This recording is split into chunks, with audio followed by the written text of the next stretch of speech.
చివరికి నన్ను జైల్లో పెట్టిరు. జైల్లో పెట్టినా కూడా నన్ను వదలలే. నన్ను బాగా దోమలున్న రూమ్లో పెట్టిరు. నాకు మంచినీళ్ళు చక్కగా ఇయ్యలే, భోజనం చక్కగా ఇయ్యలే. నాకు రెండు రోజుల పాటు గొంతు నొప్పి వస్తే ఇప్పటికి కూడా నా త్రోట్ ఇంకా సెట్ కాలే. నాకు చక్కగా ట్యాబ్లెట్లు ఇయ్యలే. కొంచెం ఫీవరిష్గా ఉంది అంటే వచ్చి చూసే పరిస్థితి లేదు.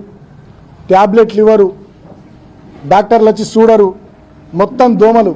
మేము 7-8 మంది ఆ రూమ్లు ఉంటే 100-150 దోమలు.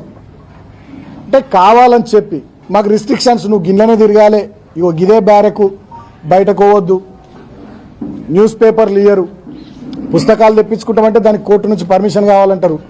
చలి బాగా పెడుతుంది, ఇబ్బంది అవుతుంది అంటే దుప్పట్లు ఇయ్యరు.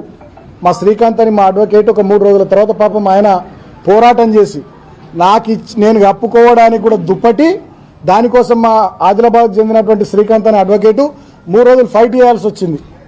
3 రోజుల ఫైట్ తర్వాత నాకు దుప్పటి వచ్చింది లోపలికి. అంటే ఇంత దుర్మార్గంగా, ఇంత పైశాచికంగా వీళ్ళు వ్యవహరించారు ప్రభుత్వ పెద్దలు.